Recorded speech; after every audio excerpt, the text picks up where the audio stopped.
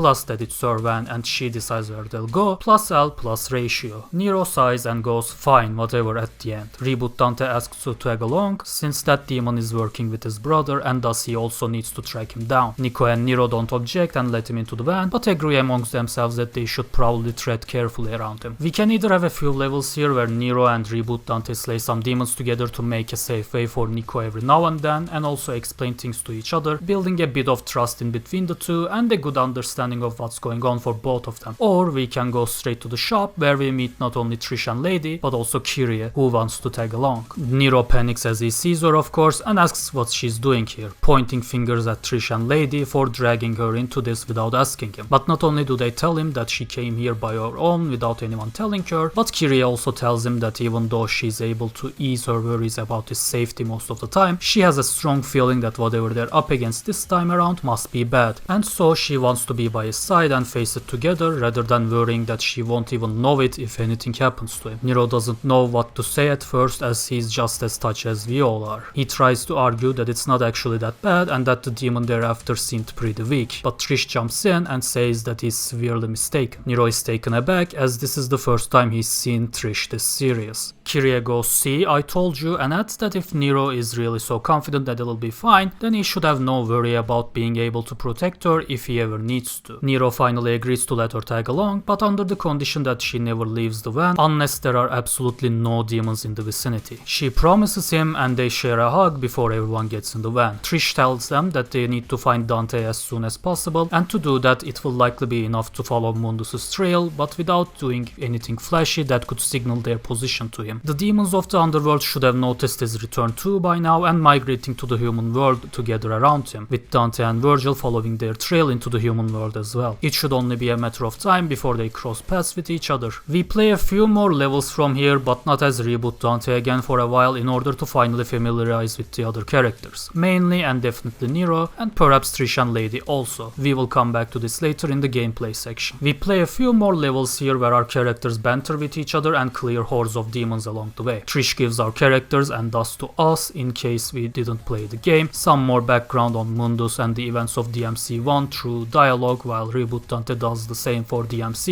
explaining what had happened between him and his brother and how he seems to be working for Mundus now. Nero tells him not to worry about him since he seemed pretty weak due to how he took that buster earlier, but Reboot Dante tells him that even though he appreciates his help, this is between him and his brother. Nero says that they better find him some new weapons in that case. This makes it so that along the way, Reboot Dante collects a couple of new devil arms from some of the bosses they defeat, and Nico also makes him a couple of new firearms perhaps. After a while though, he decides that he's waited long enough before facing his brother again, telling everyone else in the van that he knows what to expect now and that there's no way he'll lose with these new weapons. Of course, everyone tells him not to do it, as it's not only too dangerous to face him alone with Mundus beside him, but that he should also think if he really knows what to do if he does manage to defeat his brother. This is where Lady can come in, for instance, like she did in the last game, but with more than just a single line hopefully. But we'll come back to this a little while later. In any case, Reboot Dante makes his leave before anyone can stop him. Nero says that he'll go after him and stop him before he kills himself or catches Mundus's attention, telling everyone else to stay in the van with Kyrie and follow from behind. We place this next level until we reach Mundus and reboot Virgil as Reboot Dante in order to familiarize ourselves with the new devil arms that he's obtained with Nero's help, slaying some demons and doing some platforming with our usual angel and devil pulls until we arrive to face our brother again. Soon after Reboot Dante makes his entrance in front of Mundus and his reboot minion, Nero arrives at the place as well. See, at this point, Mundus has grown much more powerful than he was at the beginning of the game, and the reason behind this could be given in a plethora of different ways. Maybe Mundus can just straight up gain power from consuming a bunch of human souls without the need of a Clive fruit or anything of the sorts, at least to some level. Maybe he has sacrificed a bunch of his demon minions or a bunch of ones from the reboot world to absorb their powers to reach his older strength quickly. In any case, he's pretty much just as strong as he was in DMC1 at the very least, and thinks that he can face at least any of the demon hunters one-on-one now without worry. He allows Reboot Virgil to face his brother again and tells him to make sure that he finishes the job this time. Reboot Virgil invites Dante to some arena-like platform nearby where they can finish this without anyone else's interference. And so we begin our next battle against him as Reboot Dante. Mirroring the second boss fight against Virgil in DMC3, this one's much harder in gameplay compared to the first one, assuming that we had gone with the beatable boss fight option for that one. During the cutscene that follows, however, Reboot Reboot Dante doesn't actually get defeated easily like last time, but neither does Reboot Virgil. They end up being even in power by the looks of it at this point and keep clashing while taunting each other. Reboot Virgil tells his brother how impressed he is by how quickly he has become more powerful in order to match him, but this still won't be enough to save him and it's only a matter of time before he goes down. Reboot Dante responds by saying how he could do this all day and that it won't be him that falls at the end. Of course, there is a bit more edge to all of this in typical Reboot fashion compared to how bland I'm making it sound right now.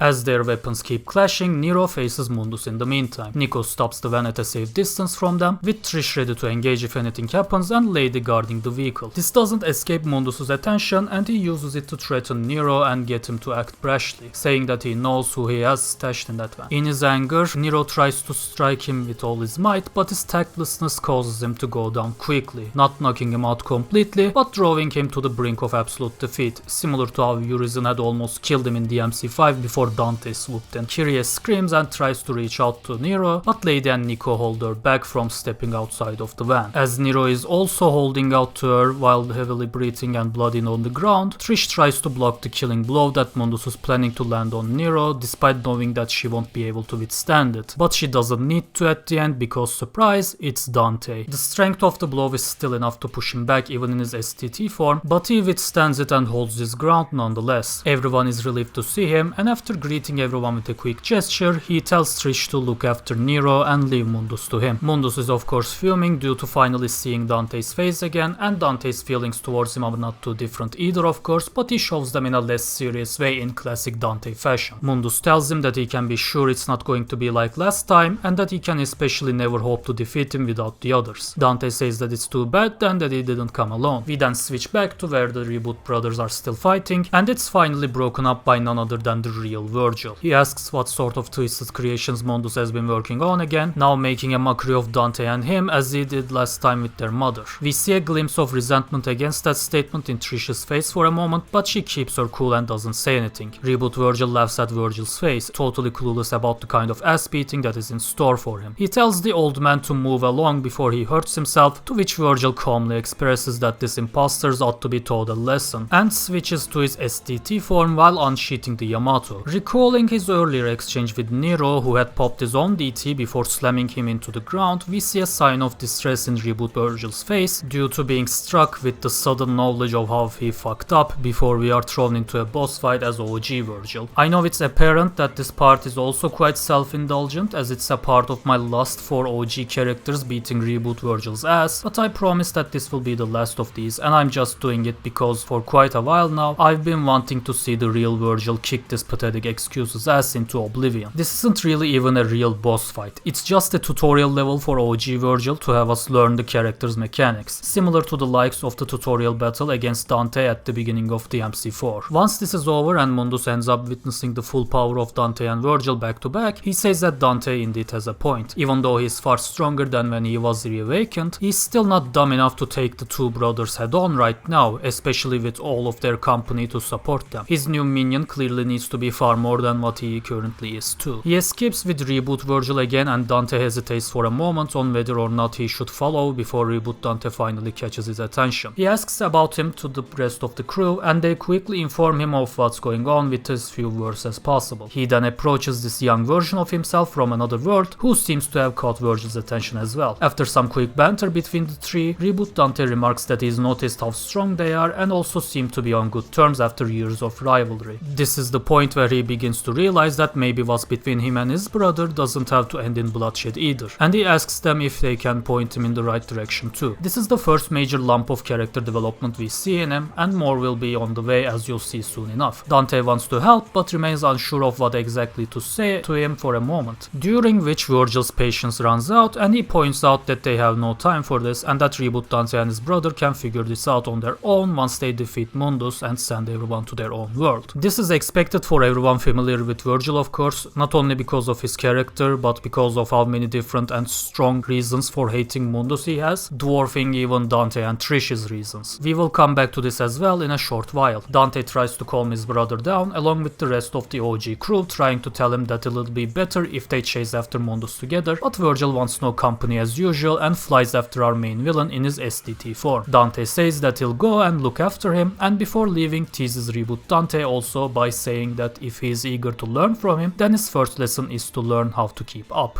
And so Dante and Virgil fly after Mundus. Reboot Dante tries to follow them as quickly as possible from just behind using his grappling hooks, and everyone else follows from behind with the van. Now from this point on, I don't have a set structure of missions or anything like that in mind until the final 2 missions. All I can say is that in typical Devil May Cry fashion, this point on will be where the majority of the game will take place, and you can think of it as all of our characters navigating through a both horizontally and vertically large maze-like gauntlet of demons, similar to the Clifford Tree of Devil May Cry 5, the Temenigru of DMC3, or even the Melee Island of DMC1. Everyone keeps slaughtering demons, obtaining new powers, slaying bosses, and solving puzzles as their paths cross with each other regularly, which end up as the points where we get the most dialogue in between them to flesh out their characters and overall arcs throughout the story. And so I will be focusing on how these interactions and character arcs will be until the climax of the story, and then I'll return to the more detailed format. Let's start with Reboot Dante. First of all, as you may guess, I want to give him an OG Dante, a sort of student and mentor relationship, if you will, since I've always found this sort of dynamic to be one of the biggest missed opportunities of Nero and Dante's relationship, especially in DMC4. There were kind of glimpses of it here and there, but the two characters ended up interacting with each other just hardly enough to get them even friendly with one another by the end of that game. I think the main reason behind this was the fact that Dante was introduced way too late in the game, and so this is why I kind of rushed through the whole first act of this story that I've described in detail, which was all the way from the start up to where all the characters that will be involved in the story met each other. The only negative outcome with how I structured that section in my eyes is how the first 2 Reboot Dante vs Reboot Virgil fights ended up being so close to each other and too early in the story in general, so perhaps the second fight between the Reboot brothers could instead be around the start of the second half of the story. If there are to be 20 missions as always, for instance, you can think of the whole first act that I described as the first 7 or 8 missions, and the 2 fights of the Reboot brothers to happen in mission 3 and 7 or 4 and 8 or something along those lines. Instead, the second fight could happen in like mission 11 or 12, for instance, and we'll talk about their last fight when we get to it. Anyways, back to the student and mentor dynamic that we were talking about. Besides our 2 Dantes meeting this early on, what makes it work here even better than how it would work out between Dante and Nero and DMC4 is the fact that not only does Reboot Dante recognize OG Dante as someone he can learn from, but OG Dante also really wants to help him out because he sees so much of his younger angsty self in him. It's not only because Reboot Dante acts brash or angsty, but also because what he's going through right now is so reminiscent of what OG Dante had gone through in DMC3. Not only because of the rivalry between him and his brother, but also because of how he perceives his father. To explain what I mean, let me go into Sparda and Eva's story in the reboot and how that affects Reboot Dante and the Nephilim stuff. This was an aspect of the reboot that dissatisfied a lot of fans in the past, and in order to address this issue of the reboot and salvage it here, I want Reboot Dante to have some kind of struggle with accepting these things. At some point, OG Dante talks about his own heritage. He talks about how he could not see how honorable his father was and despised him for giving him demon blood until the events of DMC3, only after which he was able to figure out what he really needed to do with himself and his brother. Reboot Dante finally opens up about his own heritage after this and talks about how he doesn't know what to do with it. He talks about how he doesn't have any human blood in him unlike OG Dante, which makes him feel unsure if being the new protector of humanity is really a job for him. After all, humanity had not been kind to him for most of his life until he met Kat, who made him care for the world, but now that she's not with him anymore, he's felt aimless for the past few months, wondering who he was protecting and feeling as if he was just doing it because he had nothing else to do. Furthermore, his father was nothing like OG Sparda. He wasn't the legendary Dark Knight who woke up to justice and saved the human world from the demon invasion. He was just someone who had fallen in love with an angel and ran away with her. Both of them were then hunted down and killed. He states that he feels some resentment towards his father for this, and that perhaps if he had been more like OG Sparda and killed Mundus, all of his family would have still been alive and well, he never would have become enemies with his brother, and the human world would be free from the demon invaders, thus not needing anyone's protection in the first place. OG Dante tells him that he shouldn't be too hard on his old man, and points out to how much of a display of humanity his actions still were by the sound of it. He then tells him that throughout his whole life, the one thing he's learned is the fact that if someone wants to be a human or demon, their blood has no importance. He has known the likes of Sparda, Trish, and if she is to be mentioned, Lucia, we'll come back to this much later, who were born or created as demons, but has also shown just as much humanity as the rest of the gang. He has also known the likes of Arkham and Sanctus, races who threw away their humanity in search of demonic power and indeed became nothing else than demons at the end. So if you ask him, Reboot Dante could be a demon, angel or human based on whichever one he wants to be. The same also goes for his brother. He could obtain all the demonic power in the world and get rid of all his human blood, but at the end he could still possess humanity if he wanted to. He knows this from experience thanks to his own Virgil. Most of you probably see where I'm going with this. This could happen with one conversation like here or through multiple sections of dialogue, but at the end Reboot Dante not only gets to accept his father's actions as what gave him the power he now has to protect humanity rather than nothing but cowardice, but he now also sees that he has reasons beyond his blood for protecting the human world and not giving up on his brother. By the way, excuse the background noises in this section, something is happening upstairs and I have no control over it, so anyway, this is the bread and butter of Reboot Dante's character arc in this game, but his interactions with some other characters do flesh him out a bit too, of course. For instance, seeing Nero and Kyrie's wholesome and healthy relationship helps him realize what he could have done better for Cat, and hearing Lady's story, which could take place in the van just before he leaves to face his brother for the second time as mentioned before, or anywhere else, could also help him with his determination at the end for saving his brother.